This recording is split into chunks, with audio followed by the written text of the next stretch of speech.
The challenge of the Yukon. I'm King, and you husky!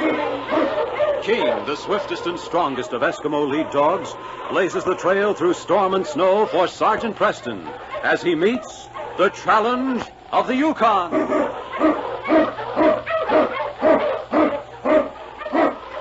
Sergeant Preston was typical of the small band of Northwest Mounted Police who preserved law and order in the Yukon during the gold rush of '98. That was the year that brought over 50,000 men swarming into the Klondike region, and the greed for gold led to frequent violence and bloodshed. But in spite of the odds against them, the force preserved a splendid record in maintaining the right. The challenge of the North was answered, and justice ruled triumphant.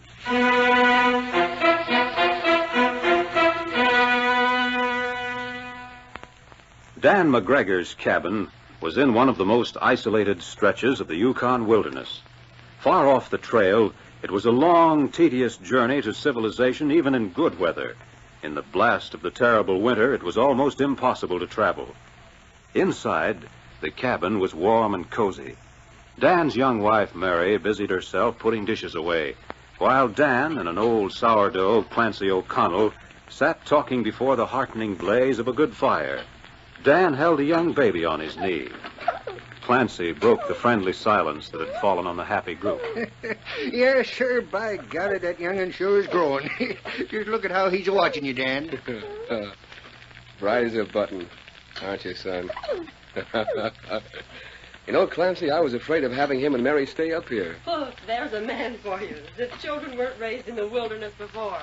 I'll wager you won't find a healthier-looking baby anywhere. You're right there, Mary. I declare, I ain't ever seen a smarter-looking tyke. He'll be a rich man someday. You bet your life he'll be.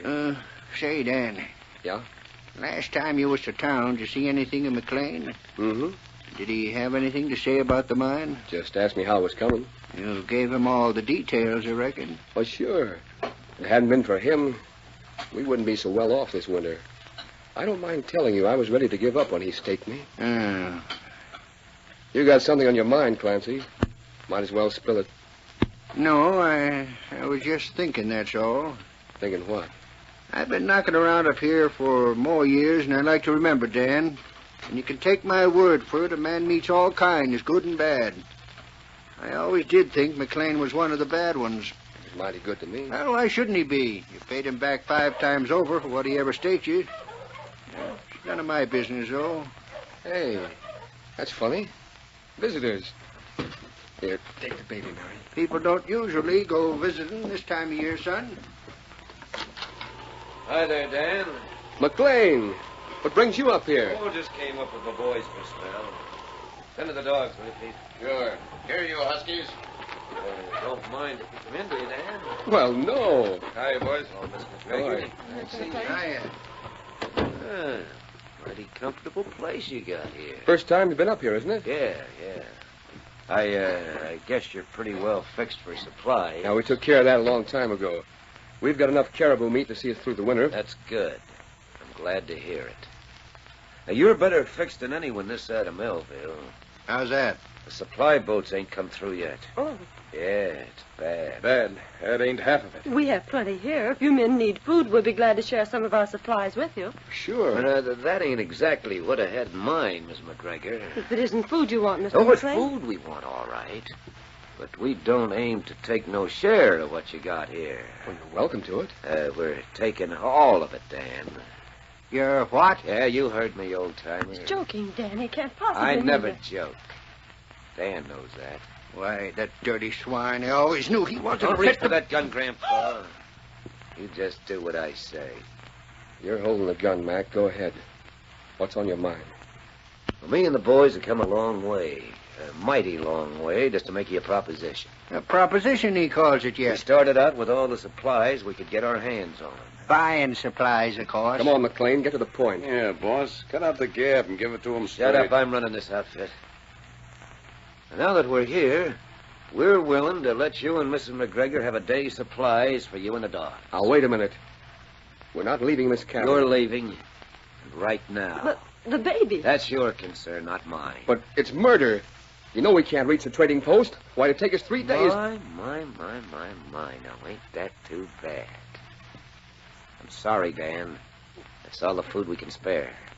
You can go on short rations, you know. We ain't budging, you sputting coyote. We'll stay here if I Who have said to take... anything about you going? Oh, you're staying here. I figure we need a hand to take care of washing dishes and the like. What? You better start getting your dogs ready, McGregor. You got a long trip ahead of you.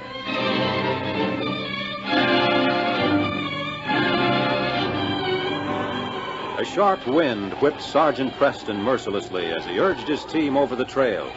Ahead of the pack ran the great dog King, alert and watchful. Watching him, the Mountie smiled, for he knew the wilderness held no terror for King. He's glad to have a job to do. Seems to enjoy running against the wind. On, King! On, you huskies! We've got a job to do this time, all right. Melville doesn't soon get some supplies. What is it? What is it? What's wrong, King, huh? Ho, you huskies, ho! Oh, now, look. We don't want to waste any time, boy. This trail is... Very well, King, you win. Which way, huh? Don't pull me, I'm coming. Can't see a thing, this wind is... Oh, over the crest of that hill, huh, fella? Well, we'll have a look. A man and woman. Now, who in the world would be on the trail in weather like this? You go back and bring the dogs, King. That's right, boy. I'm going down there. With a sickly-looking fire like that, they need help. Hello there! Help! Help! Why, it's Dan McGregor and Mary. And she's holding their young baby. I don't know who you are, stranger, but we're sure glad you come. Dan, it's Sergeant Preston. Mary and Dan, what in the world? Sarge. Oh, now, wait a minute, Mary. Last time I saw Dan in town, he told me you were all set to hold in for the winter. What happened? We were all set, but Mac McLean came up to the cabin yesterday and drove us out. We've used up what food we had. Well, I have some supplies on the sled. We'll add more wood to the fire and have some ready for you in a few minutes. Meanwhile, I want you to tell me about McLean.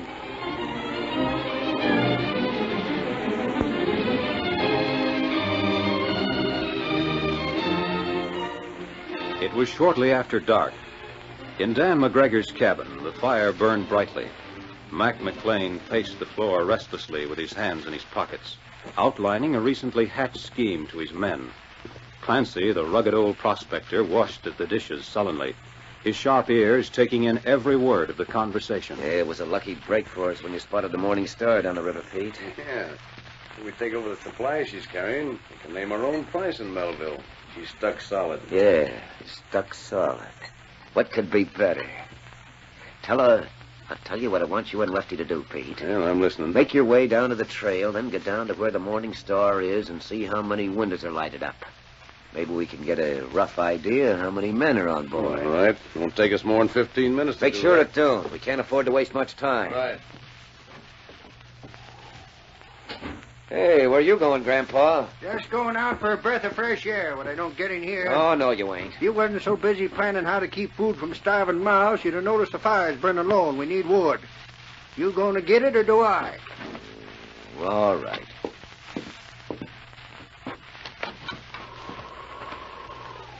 I could have swore I saw someone moving over in that timber.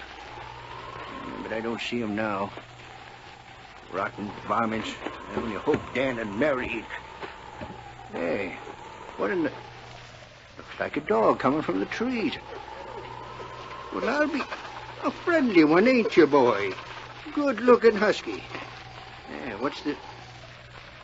Yeah, looks like I noticed something in his collar. Let's see. Seems like... Yeah, it's a pencil. I have to go over here. Gotta keep down. Light from the window ought to be enough to read by. By golly, it's from Sergeant Preston. Here, boy. I'll send this back with you. And hurry back here before they get suspicious.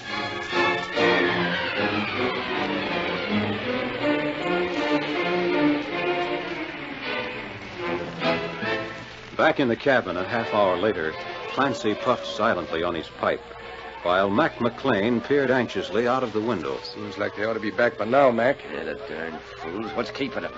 Them blasted wolves get on my nerves. Sounds like a whole pack. Yeah, you're dead. Daft nothing. Pete and Lefty'd be back here by now. I'll lay you 10 to 1 they ran into trouble. A pack of it. Come on, I've had enough of this waiting around. Them wolves are mighty hungry this time of year, McLean. And they ain't particular about their meat, neither. Shut up. When I want your opinion, I'll ask you for it. Get your gun, Red. You too, Slim. I don't like this, man. I ain't asking you if you do or not. I'm boarding the Morning Star, see? The day after tomorrow, we'll start for Melville with enough supplies to sell to set us up for life.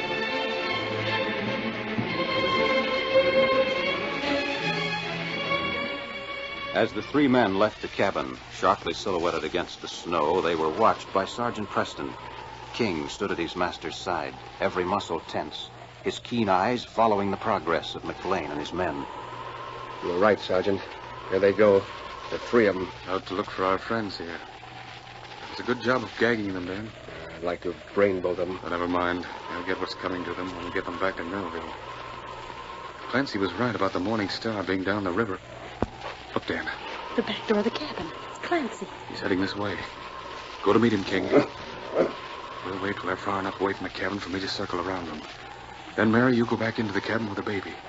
We can't risk keeping you out in the cold any longer. Bless me. This ain't the best luck I ever struck. Quick, we have no time to lose. Clancy, you stay here and guard the prisoners. Prisoner? How'd you... Oh, don't worry now, Sergeant. I'll take good care of them both. Come with me, Dan. Ready, King? Good luck to you. Thanks. We'll need it.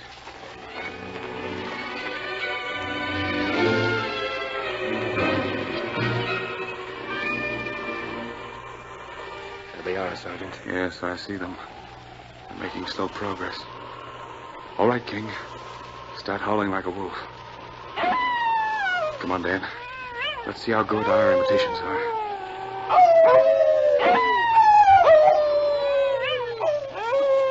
Down, King. Duck, Dan. Oh, that was close. Must have sounded like the real thing. Only one man fired, Dan. And I'm sure it wasn't McLean. Yeah, see? He's turning on those two like a savage. The Morning Star must be just around that bend. Your plan works. It's got to work. Come on, Dan. Hug the protection of these rocks. King, you circle around to that big rock. When I call, you charge them. Understand, fella? Oh, good boy. Off now. All right, Dan. Open up on them. Get them, King. Get them. Hey, what's that? Shoot it, shoot! Get away from me! Shoot him! Oh, my gun! He tore it out of my hand! Come on, Dan. Rush them. Here come the men from the Morning Star. All right, King. Down, boy. Down, fella. You, throw down your guns. Throw him down. That wolf's making off with him. Look again, McLean. It's no wolf. Hey, what's all this about? My men heard the shots. Captain Oakes? That's right. Sergeant Preston of the Mounted Police. Yeah. These men were planning to force their way on board your boat to steal the supplies. We thought when we heard the gunfire you'd come to investigate, trapping them between two fires. It seems like you had the situation pretty well under control before we even got here, Sergeant. It's a mighty good thing you stopped them. We've been stuck for so long, we'd have probably welcomed them as a committee from Melville. You're under arrest, McLean. You and your men. It was nothing short of an attempted murder when you turned the McGregors out to freeze on the trail. Say, is there a cabin in this wild-looking country? Within walking distance, Captain. We'll carry some of your supplies to Melville on sleds. They're badly needed. I know they are. But we've been helpless here. Got stuck in a sandbar on the river. By the time we got loose from that, the freeze set in. We sure ain't running a corner to schedule this trip. On your feet, McLean. You're heading back to town. A dog. And I thought it was a wolf. Your friends thought the same thing. But we managed to capture them without any gunplay. Yes, King, you've done a good job. We've done all we set out to do, and more. With your help, the case is closed.